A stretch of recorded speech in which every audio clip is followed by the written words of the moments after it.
I talk about that a lot because that interaction of money of our relationship with money can reveal a lot about our level of self-confidence, our feeling of self-worth. We tend to have a hard time getting paid more than what we really believe we're worth in our core, like in your very heart and soul. And so money is a great place where you can kind of explore and start to understand that. And then also to understand your value. One is not in the money, like your value is separate from that. But the money is so important because particularly women tend to give away their natural genius. They tend to give it away for free or for very little. This is Get Unstuck Podcast, a podcast for entrepreneurs who prioritize their life first, business second. I'm Mutita Panmuk, your host, who dedicates my life to designing and building a business that supports lifestyle. We will learn together from entrepreneurs around the world how they overcome their life challenges, their business obstacles, and yet still get unstuck from the hamster wheel of burying themselves into their business. Because time is the number one commodity in the world that you cannot get back once it's gone. So let's shorten the learning curve and see how can we prioritize better. Let's get unstuck. Hi, Get Unstuck Nation. Have you ever wondered how thoughts, habits play roles in our life? Emmy Kemp is the owner and CEO of Emmy Kemp Inc. And Emmy helps leaders, business professionals understand how deeply thoughts, habits impact every part of their work and life. I don't know about you, but I did the Habit Finders assessment. I just tested with Emmy offline before we starting the show. And you know, that assessment is more than 40 pages, which is like a very easy exercise. I have no idea how they discover that deep information. But I also surprised how to know, I think, and make decisions in a different situation, and the result actually really enlightened me. So to know myself better even. I don't want to keep you waiting. Without further ado, please welcome Emmy to Get Unstuck Podcast today. Hi, Emmy. How are you doing? I'm so great. Thank you so much for having me. Yeah, I'm so excited because it's very new. It's very fresh because I just finished the assessment. Everything is still in my brain. Yes, I would love to hear. The Habit Finder assessment, your description of it was almost the same exact words that I used when I first took it, which was, how did you know all of that from that? It's a tool, and you can take it for free at my website. Anyone can at any time, but it doesn't take very long, maybe 5 minutes, I would say. And like you said, you get a 40-page breakdown of the results, and some of it is just so deeply interesting, and then when you read it, it feels so eye-opening and true. So it's just a magnificent tool. I'm really excited to talk with you about it. Sure. Before we get there, how did you start your entrepreneurial journey? Let's go back to the beginning. Okay, sure. It has taken kind of several turns. So originally I was a teacher. I taught for a very few years, but really enjoyed that work. But on the side, I started a little side sales business, and I thought it would just be to pay for some extra things and to do something in the summer when I was off school. And that business grew into a business I grew for over 20 years, where I was leading a sales force across the United States.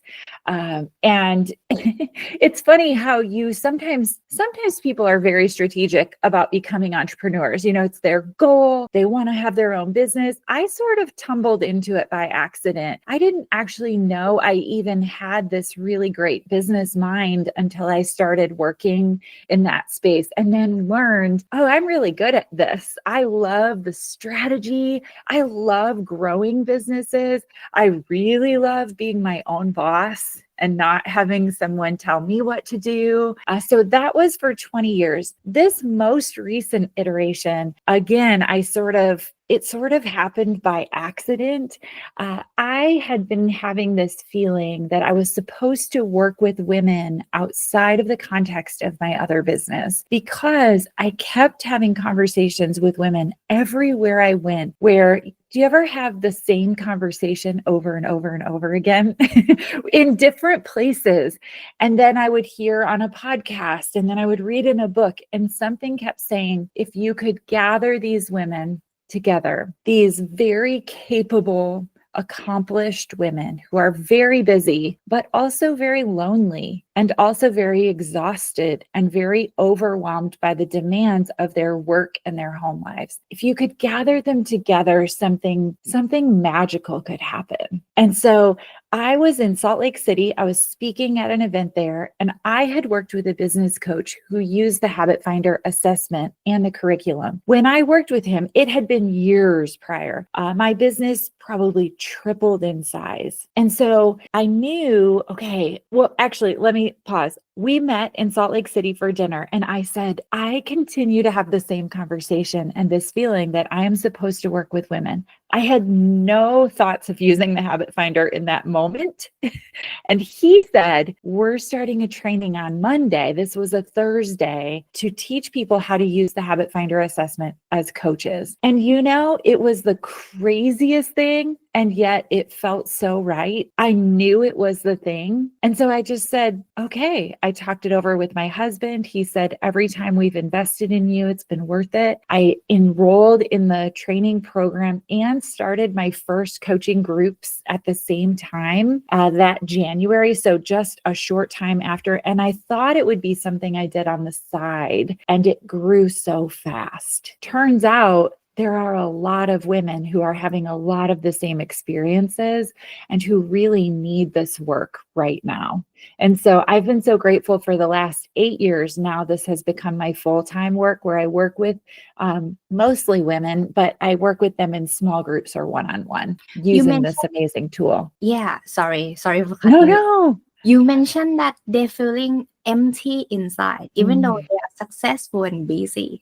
What is that about? Okay, I'm going to tell you the story that inspired the title to answer that question because I think it's such a powerful example and it will answer it. I was at a local event. It was some sort of fundraiser or something. I was introduced to a woman in our community by a mutual friend very briefly. And I really liked her. I just thought, I liked her. And so I reached out to her, invited her to have a cup of coffee. And so we sat and talked for a long time. I listened to her story. I wanted to hear how she had gotten to where she is.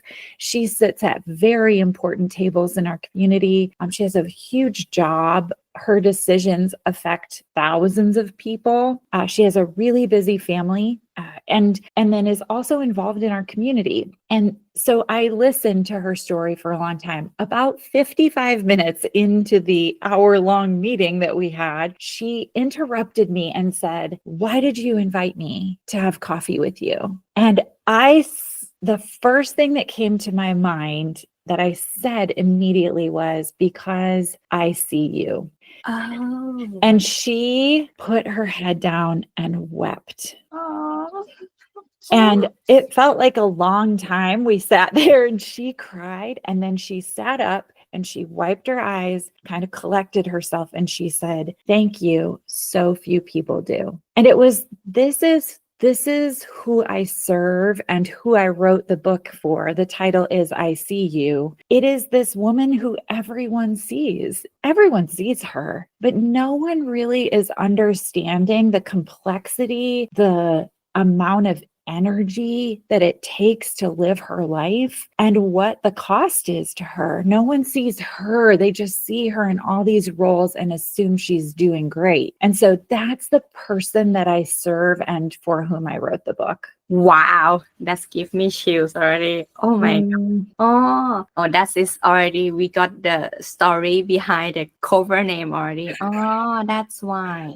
Mm-hmm. So after you told her that I see you, what's happened? I'm just curious. Yeah.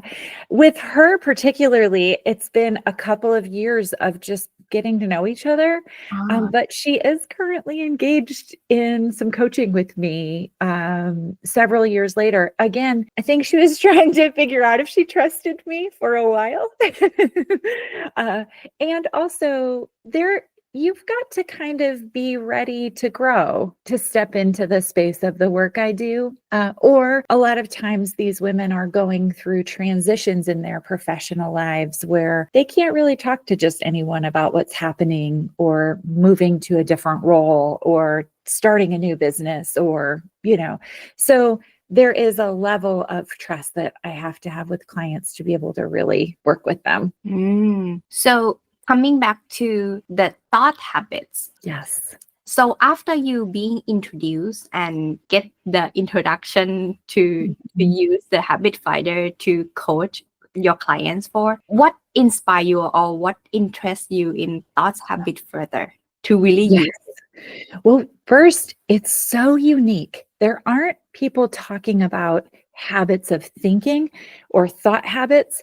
A lot of our conversations right now revolve around behaviors, habits that we see, like, are you getting up at the right time? Are you exercising? Do you have these external habits that you can sort of measure? This work that I do is very different, though it affects those other things. So our minds, about 80% of the thoughts that are happening in our brain are happening below the surface at the subconscious level. We are unaware that they're happening. And largely those thoughts, their purpose is to keep us alive. We're hardwired for survival. And so it's the 20% where we live most of the time in the conscious mind, but these 80%, they are having a significant impact on our relationships with people, on our ability to connect with people, on the work we're doing, on our ability to embrace those other habits that are easy to see outside of us.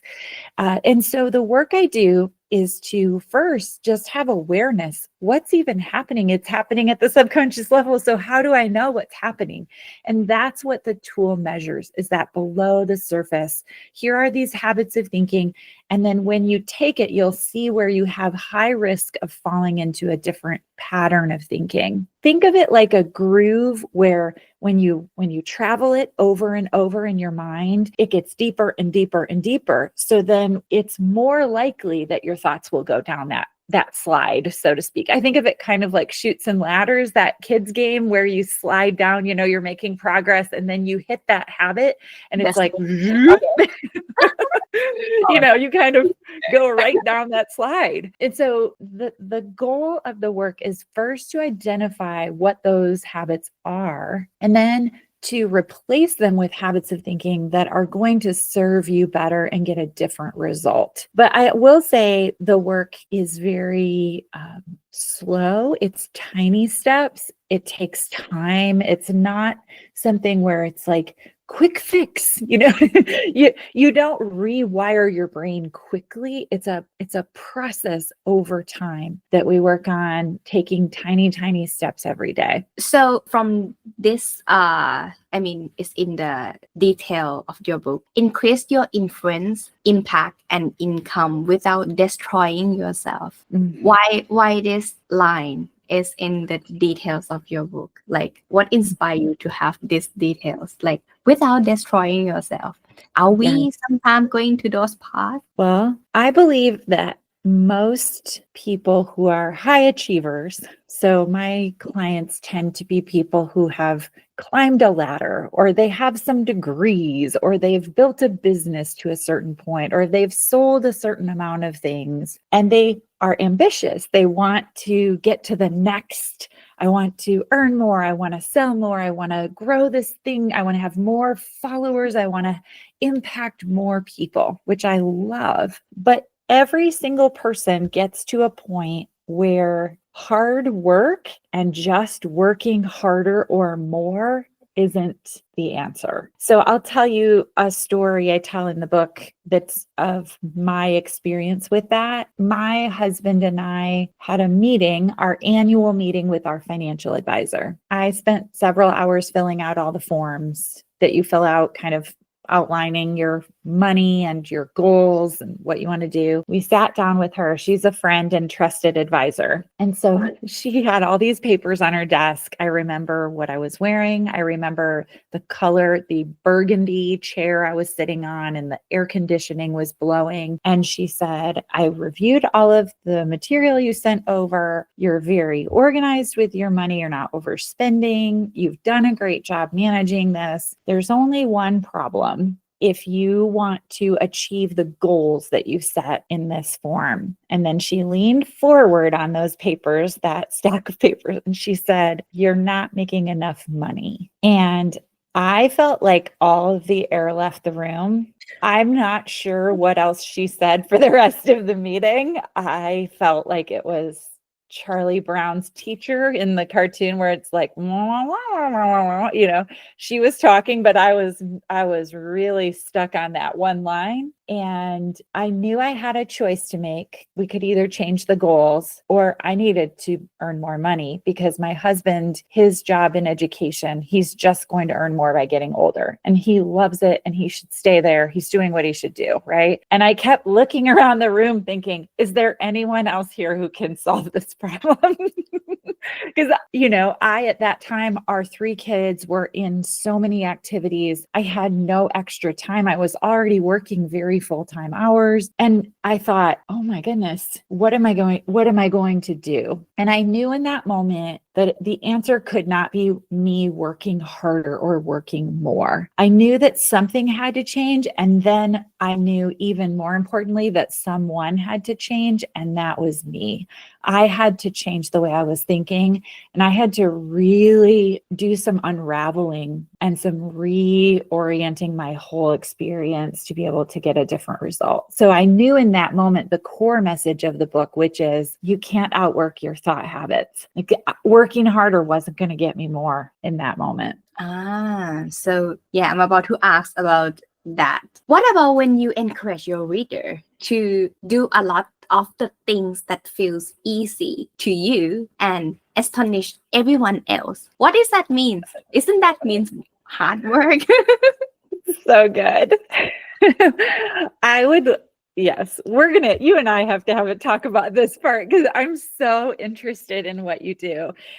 So the challenge to my reader is to identify your natural genius. We tend to not know what our natural genius is because it feels so easy to us. We do it without thinking about it. And so the challenge is do a lot of what feels easy to you, but astonishes everyone else. So there are things that I would do in my business, for example, all through really growing businesses. I have worked where I have gathered groups of people who are ambitious, and together I have facilitated conversations that allowed them to both connect with each other, be part of a community, but also to grow their businesses. I've done this since I was a child. I used to have this club in our neighborhood. You had to put a piece of chewed gum on a tree to get in, and I would facilitate these conversations about how we could make our neighborhood a better place. And I've done this for my whole life. I thought everyone did this because I'm not thinking, I just thought, gather people and talk and get them to talk to each other. And right, that feels so easy to me. So I didn't know that a lot of people can't do that. That is an area of natural genius for me. I also didn't know that I could earn money doing it and that it was so valuable in the marketplace because it felt so easy to me. And so it's these things that we do where it's like you've always done it. It doesn't feel hard to you. I tell another example in the book of a client of mine who was a project manager, and she wanted to turn this building that was on her property into sort of a community center where people could gather and have meetings and things. And so I said, why don't you use your project management skills to just get this building transformed, right? So we hung up from our call and I had kind of challenged her to do that. it wasn't even an hour later, she sends me a picture of this poster board, and it's got about, I don't even know, 50 Post-it notes on it. And it starts with one at the top that says barn that looks like a crack house, which is kind of funny that she put that. But then every step she outlined, right? And it took her less than an hour. And I said to her, do you know that's not normal? Do you know that most people can't do that with a project and see it all the way through? And she was shocked. She thought everyone could just step by step their way through something that complicated. And sure enough, she one by one, once she had the plan, she just went to it. And now she has this amazing space on her property. But those are the types of things where to her, that just felt so easy. She's not knowing that most people can't do that. But it's nice though that you have, like, they have you as a mirror to reflect that, at least. Sometimes I think that's one of my most important roles, is to see people. I think it's hard to see ourselves and to really see what they're great at. We just had one of my clients just said that. She said something like, I'm not sure what I'm great at. I was like, I know. I know what you're great at. Like, I could list 20 things that she's great at just off the top of my head. And she was having a hard time identifying it herself. I think a part of identifying is one thing, and believing that I'm really great at it is another thing, like the confidence. Yes. And then the next step, even beyond that, I agree with you. It's identifying, believing, but then it's asking for what it's worth and getting paid for it. Oh, we go through that, right? We make business out of it. That's the biggest piece, is that we undervalue it. We undervalue it financially. We don't ask for what it's worth because it feels so easy to us. We think, wow, why would anyone ever pay for that? I think because it feels so easy. Like, it's really fear. Like, at the time that I just started business, 8 years ago, I charged just so little. I thinking back, I'm like, how did I survive back in those days? Yeah. But it was a fear to ask for the higher price, for real. Like, do you gonna pay for me that I'm just like this experience, something like that? Like, a lot of self-doubt. I do have that. Like, you are on spot. Absolutely. In the chapter in my book called Money is a Mirror, I talk about that a lot, because that interaction of money, of our relationship with money, can reveal a lot about our level of self-confidence, our feeling of self-worth. We tend to have a hard time getting paid more than what we really believe we're worth in our core, like in your very heart and soul. And so money is a great place where you can kind of explore and start to understand that. And then also to understand your value. One is not in the money, like your value is separate from that. But the money is so important because particularly women tend to give away their natural genius. They tend to give it away for free or for very little. Another thing that I noticed, I use my mom as an example. She going to shopping a lot when she is on stress. Like, when her stress level is so high, she's shopping so much. She buys a lot. Like, she used money to convert as a power to demand things, because that is how she is in control. That's what I noticed. There's so much to learn from money. Yeah. And it's a thing, like you said, it's a way to wield power when you don't feel powerful. It's also a way to hide some things that you might not want to deal with. Oh, right. But I have more conversations with clients around the intersection of money, power, and self-worth than probably anything else. And just the idea of our relationship with money, if we were to describe it like we describe a relationship with a person, what does that look like? And how is it impacting our lives? But personally, I under-earned and undervalued my natural genius for so many years.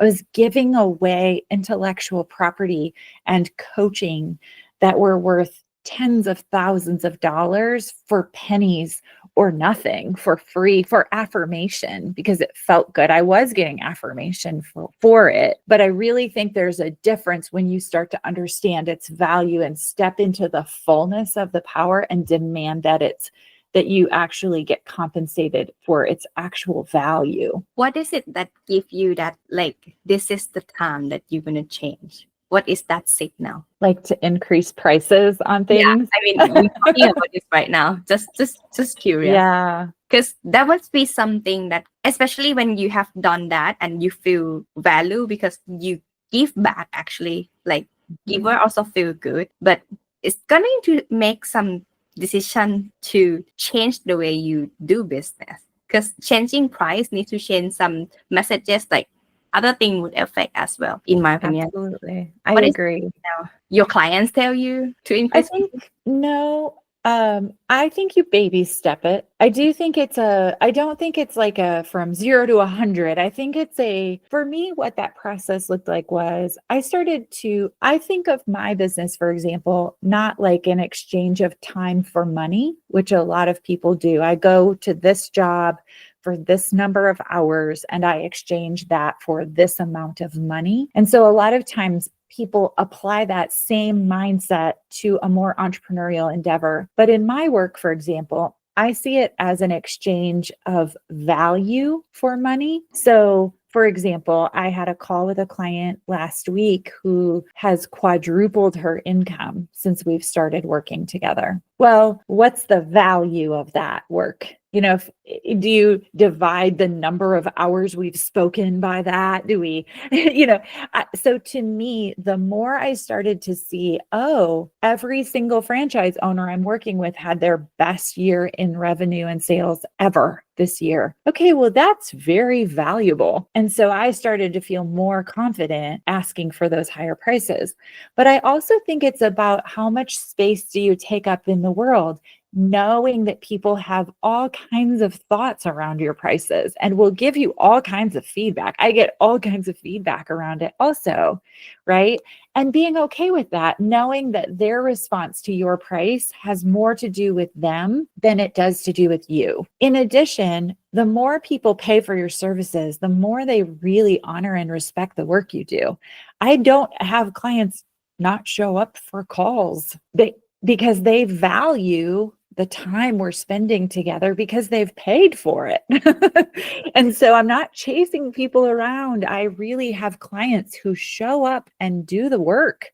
They really, because they haven't, so it's like we value what we've paid for also. And so there's a dynamic that starts to evolve where life becomes really abundant and very empowering when you're operating from that space. What about when you set a goal? I see you mentioned about not only set a goal, but you also have to set boundaries as well. I never think about that, to be honest. I only set goals, and as your project management friends, that's how my brains run. That's exactly. That's exactly. I see the pictures.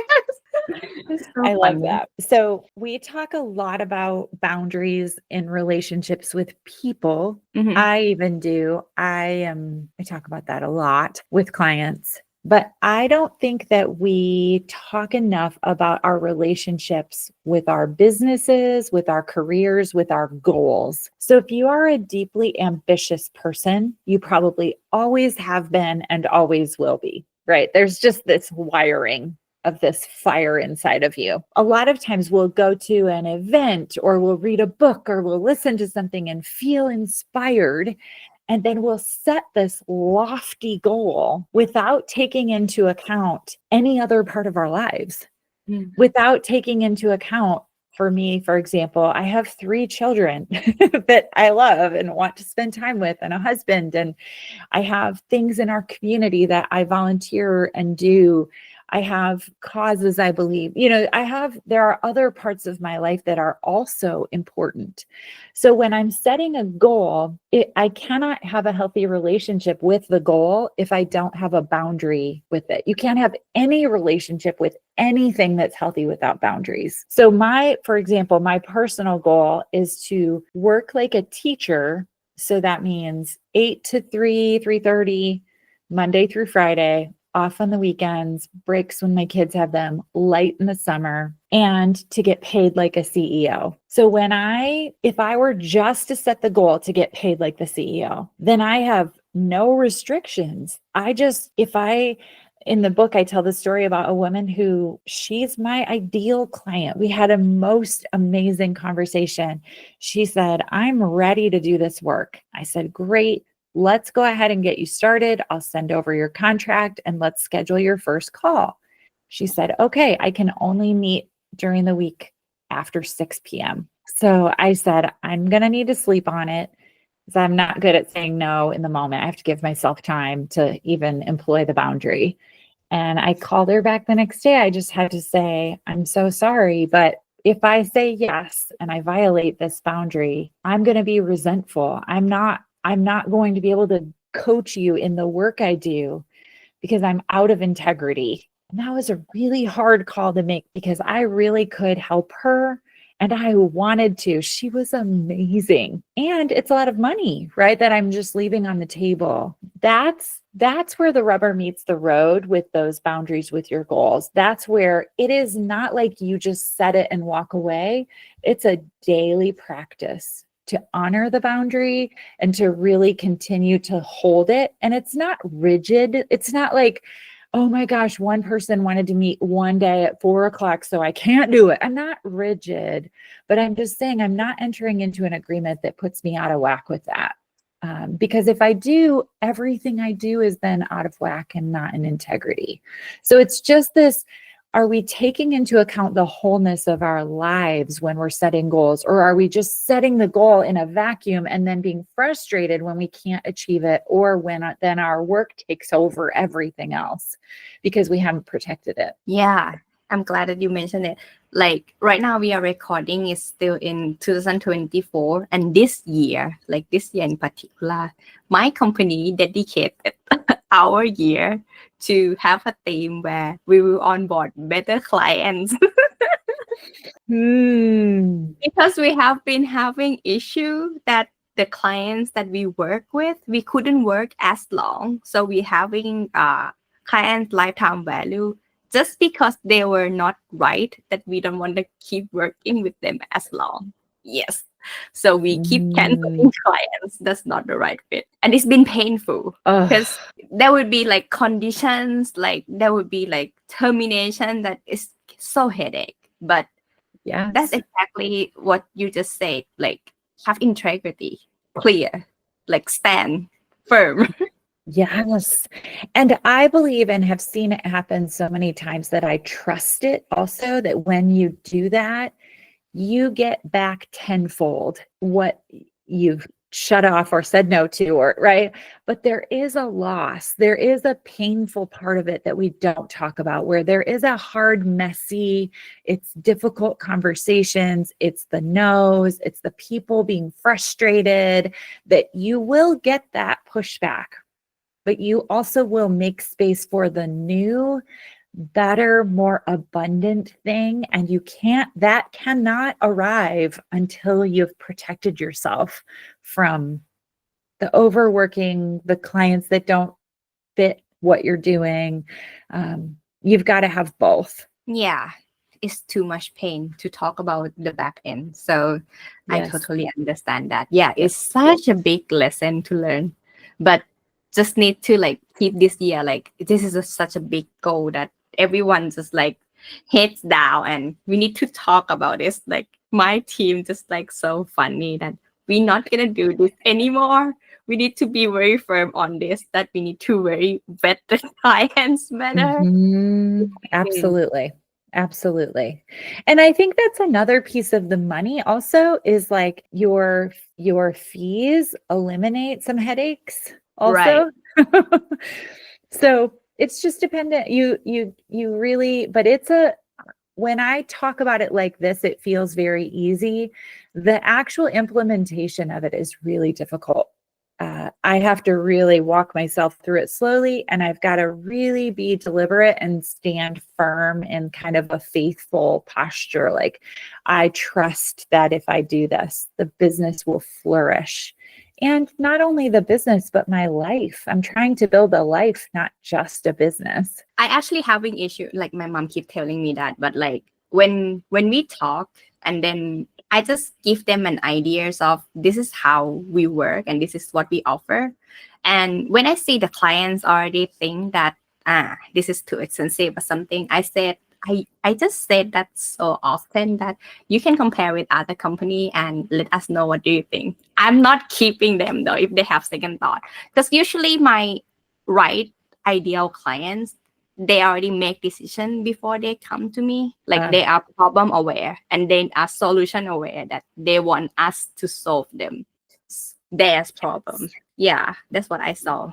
So lesson learned again. Yep, absolutely.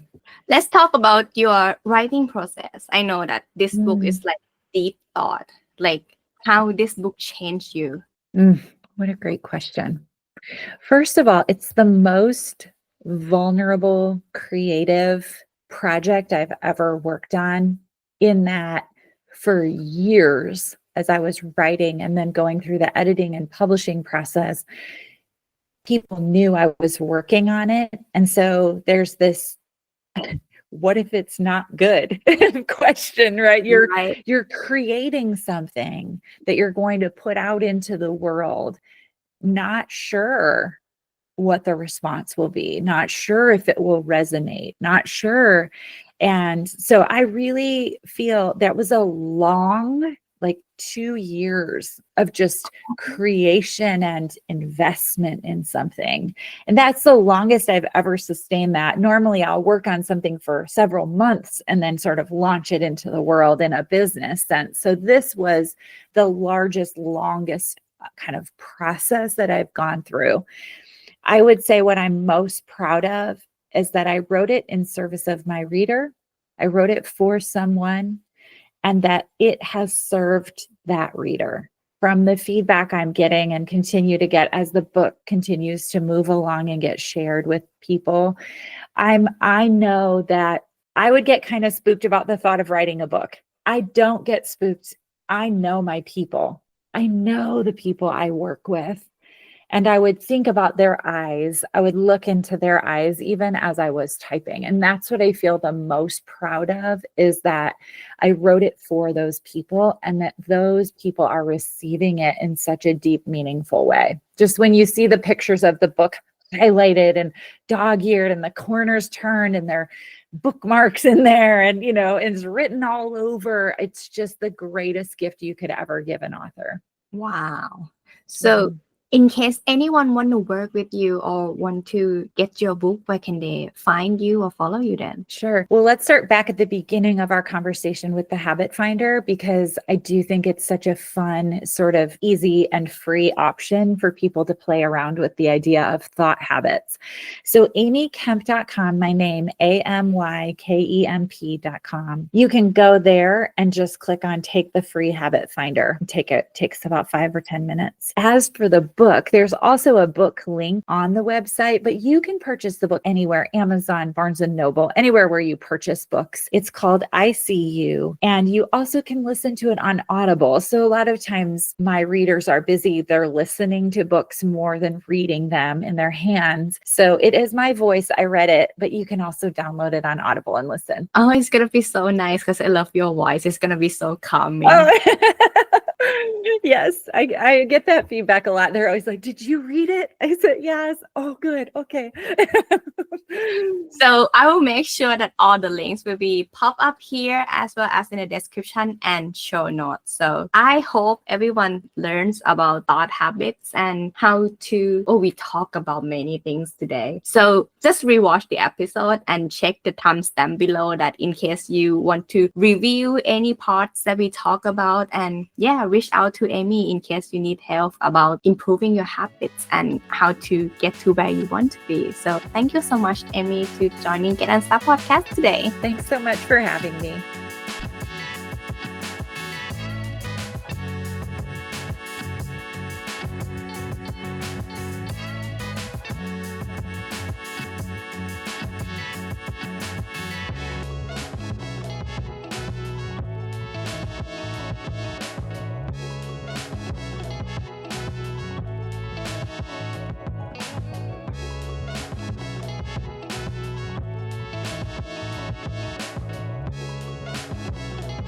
I hope this episode inspires you wherever you are in your entrepreneurial journey so that you can have your business that supports your lifestyle. Get a show note at getunstuckmethod.com/podcast. Review what we have learned together today and start implementing right now. See it by yourself. The results of your consistent action are worth it. You deserve the freedom to enjoy your life. Until the next episode, let's get unstuck.